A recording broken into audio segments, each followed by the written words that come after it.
देर में प्रदर्शन चल रहा है, काला कानून लागू किया था। सर कुछ कहना चाहोगे आप? अरे आप बोलिए सर। ये काला कानून एक्चुअल में है क्या?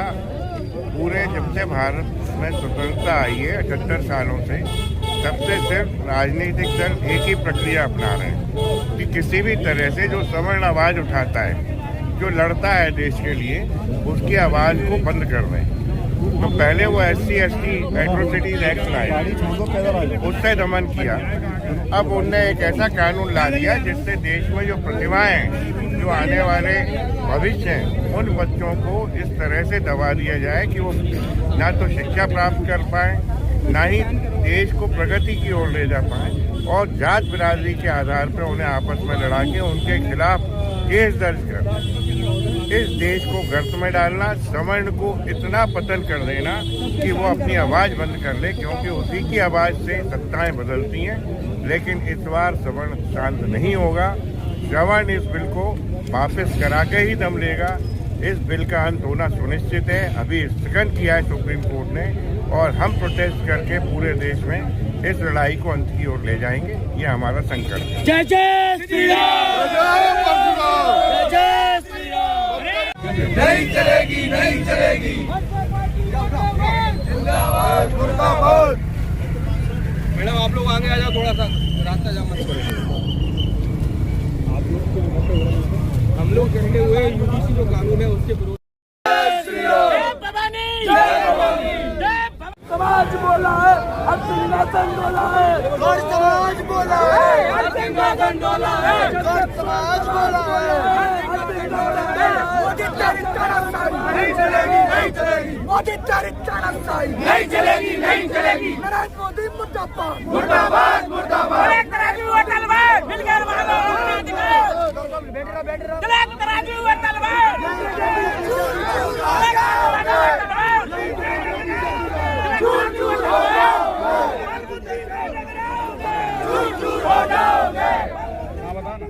देर में एक बड़ा प्रदर्शन हो रहा है स्वर्ण समाज का, जो कि काफी आक्रोश में दिखाई दे ही जा रही है।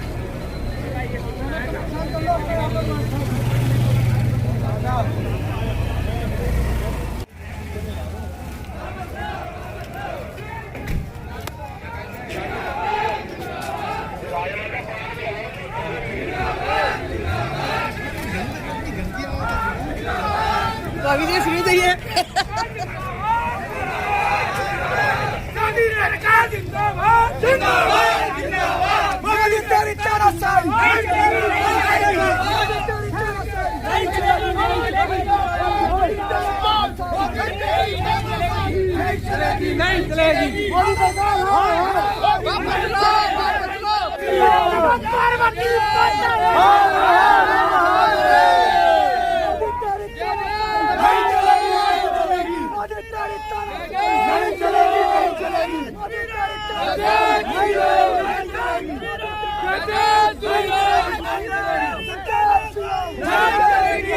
चलेगी। मोदी नहीं चलेगी, नहीं चलेगी।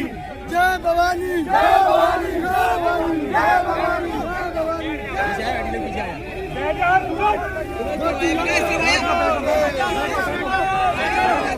बढ़िया बढ़िया बढ़िया।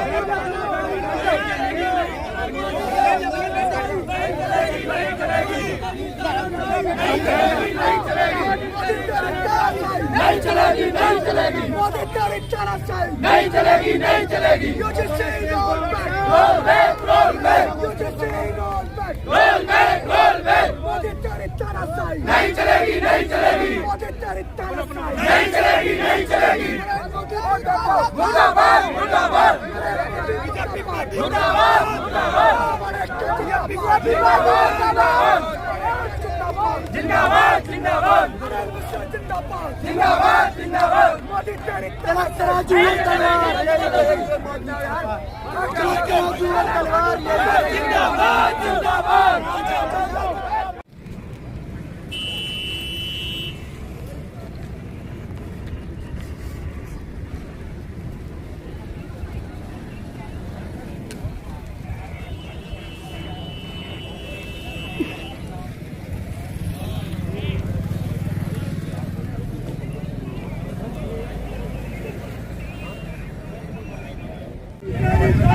नहीं चलेगी, नहीं चलेगी, नहीं चलेगी। मोदी हमारी तानाशाही, जय भवानी, प्रचार करो, प्रयास करो,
यानी कितने लोगों की लाशें गिरेंगी भविष्य में। ये आज जो प्रदर्शन है वो यूजीसी बिल को लेकर है, जिसमें ये जो विधर्मी टाइप की चीजें जो ऐड करी हैं, और SC/ST एक्ट जिसने 1989 से न जाने कितने लाखों लोगों के घरों को बर्बाद कर दिया, चाहे वो ओबीसी वर्ग हो चाहे जनरल कैटेगरी का हो। और सबसे ज्यादा दुरुपयोग तो ओबीसी वर्ग के लोगों को हुआ है। आज जेल में जाइए, डाटा निकालिए, फर्जी FIR का कितना रिकॉर्ड है, हमारे पास निकला हुआ रखा है। और मैं ये गवर्नमेंट से एक सवाल पूछना चाहता हूँ कि इनके पास में ऐसा कौन सा डाटा आता है कि ये बताते हैं कि डिस्क्रिमिनेशन इंस्टीट्यूट में ये जनरल कैटेगरी के लोग कर रहे हैं। वो डाटा दुनिया के समक्ष में लेके आए, कि हमें भी तो ज्ञात हो कम से कम कि कौन सा डाटा इनको प्राप्त हो चुका है, जिससे ये इस प्रकार के गंदे कानून लेके आ रहे हैं, जिससे भारत के लोग एक दूसरे को मारकाट करेंगे। और इस कानून अगर ये वापस नहीं लिया जाता है तो मैं कह रहा हूँ लाशें अति शीघ्र बिछेंगी। तो इतना कहना चाहूंगा, अगर ये यूजीसी कानून वापस नहीं होता है तो गवर्नमेंट संपूर्ण रूप से तैयार रहे, फिर हमें बिल्कुल भी चिंता नहीं होगी, चाहे हमारे सर कटे, चाहे पैर कटे, चाहे जेलें भरे, चाहे कुछ भी हो, क्योंकि हम राष्ट्र की हानि नहीं होने देंगे, मतलब नहीं होने देंगे। जो डिस्क्रिमिनेशन की बात की जाती है वो रिकॉर्ड तो लेके आइए। किस बेसिस पे आपने डिसाइड कर लिया कि इंस्टीट्यूट में केवल जनरल कैटेगरी के लोग ही डिस्क्रिमिनेट करते हैं? मैं दे रहा हूँ आपको लाखों लोगों का डाटा जिनमें जनरल कैटेगरी के लोग शोषित हैं, और जो करने वाले हैं वो SC/ST कैटेगरी के लोग हैं।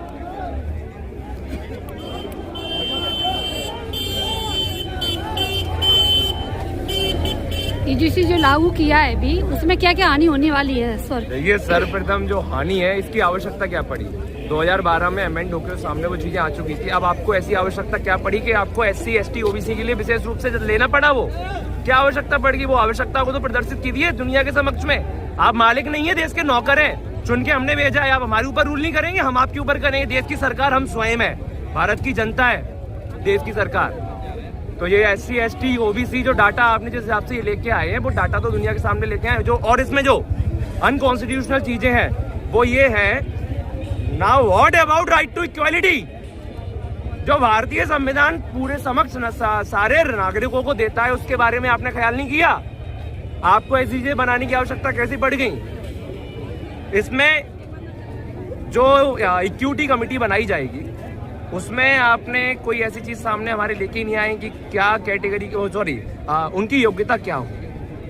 क्या वो रिटायर्ड हाईकोर्ट जज होंगे? क्या वो रिटायर्ड डिस्ट्रिक्ट कोर्ट जज होंगे? कोई ऐसा रूल नहीं है। जो आरक्षण की दम पे बना होगा वो -40 वाला प्रोफेसर वो डिसीजन लेगा? हाँ, then what about juvenile justice? हाँ, फिर तो आप सीधा ये कह रहे हो कि केवल हम डिसीजंस देंगे। ऑलरेडी SC/ST एक्ट यहाँ पे लागू था, जिसके मारे आज दुनिया परेशान है, आपने एक और ला के रख दिया। हाँ, इससे बेटर है हम आपके समक्ष खड़े हुए हैं, बढ़िया लेके आइए राफेल और पटक दीजिए जनरल कैटेगरी की कॉलोनियों में बम, वो ज्यादा बेटर है फिर। और हमें मरना अब स्वीकार है, मार डालो वो ज्यादा उचित है। इस प्रकार की अनैतिक गतिविधियां भारत में कतई स्वीकार नहीं होंगी। इतिहास से करते चले आ रहे हो। चला 1940 से जब अपन कॉन्स्टिट्यूशन की अपन उससे धरा पर आए, यानी कितने क्रांतिकारियों ने अपना रक्त बहाया था। भारत की भूमि को सरवड़ों के रक्त से सींचा गया है, तब आज अपन यहाँ पे खड़े हुए हैं। और आप क्या बता रहे हो, भीम? हाँ, कौन है वो? हाँ, पूजा कर रहे हो आप उसकी? हाँ, कम से कम उसका जो सत्य इतिहास है उसको तो दुनिया के समक्ष में लेके आइए। क्यों सेंट्रल आर्कियोलॉजिकल लाइब्रेरी में उसको दबा के रखा हुआ है? जो भी सत्य है उसको लेके आइए, हम सब स्वीकार करेंगे जो भी सत्य होगा। मेरा मोदी जी से सिर्फ एक ही सवाल है, जब आप अपनी स्पीच में यही कहते हैं कि सबका साथ सबका विकास रहेगा, तो आज आपने छात्र के पक्ष में क्यों नहीं बात करी? छात्र के बीच में जिन शिक्षा क्षेत्र में आपको विकास का सोचना चाहिए, वहाँ ऐसा पक्षपात करके आप कुछ सही तो नहीं कर रहे हैं। आपसे इतना तो हमने उम्मीद नहीं की थी। आज आपकी सरकार है तो आप कुछ भी करते जा रहे हैं, अपनी मनमानियां करते जा रहे हैं। आप जिस क्षेत्र में आपको करना था उस क्षेत्र में आपने विकास नहीं किया। जैसे शिक्षा में करते, कुछ गलत हो रहा है महिलाओं के साथ तो उसमें विकास करते, बाल विकास करते, पर आपने जिनमें सवर्ण और जाति विभाग किया है वो गलत किया है। आपसे यही मेरा अनुरोध है कि आप अपना ये UGC एक्ट जो आपने अभी 2026 में 13 जनवरी को लागू किया, इसे आप अपना वापस ले लीजिए। और ये भाई साहब निवेदन नहीं है, चेतावनी है आपको। अगर शांतिपूर्वक तरीके से ले लो तो ले लो, नहीं लेवाना हमें आता है। हमारी निवेदन से रहेगी और अंतिमतः हम फिर आ जाएंगे अपनी पे। फिर आपको जो करना है आप करना रहेगा। कल को आर्मी के क्षेत्र में और सारे क्षेत्रों में जब सवर्ण की आवश्यकता पड़ेगी ना, तो SC/ST वालों को लेके जाना अपने साथ आर्मी के विभाग में, नेवी में, सब जगह। हम सवर्ण को कोई अधिकार नहीं है फिर उसमें आने का कि हम अपनी जान दे दें। ले ले अपने सीने पे गोली। SC/ST वाले, OBC वाले, क्यों ठाकुरों की और ब्राह्मणों की आवश्यकता पड़ रही है? नहीं पड़नी चाहिए मोदी जी। जब बीमार पड़ते हो तो काय के लिए एम्स में ढूंढते हो जनरल कैटेगरी की? भैया राजावत जी मिल जाए या शर्मा जी मिल जाए, शुक्ला जी मिल जाए या गुप्ता जी मिल जाए, क्यों ढूंढते हो? जब चले जाओ ना। हट जाएंगे ना। हाँ? तो SC/ST वाले संभालने मोर्चा कैसे संभाल? अभी भाई साहब आपको प्रेम पूर्वक निवेदन और चेतावनी के साथ निवेदन कर रहा हूँ मैं कि मैं ही नहीं, संपूर्ण सर्वर समाज कर रहा है कि भारत को इस गंदगी में मत ढकेलिए। बहुत कर लिया है आपने अपनी हेट पॉलिटिक्स, आप थोड़ा पॉलिटिक्स पे आ जाइए। वास्तविकता में जो पॉलिटिक्स होती है उस पे आ जाइए, उसमें से हेट को हटा दीजिए। जो दरारें आप पैदा कर रहे हो उनको हटा दीजिए, निवेदन है। अन्यथा फिर हटाना हमें अच्छे से आता है।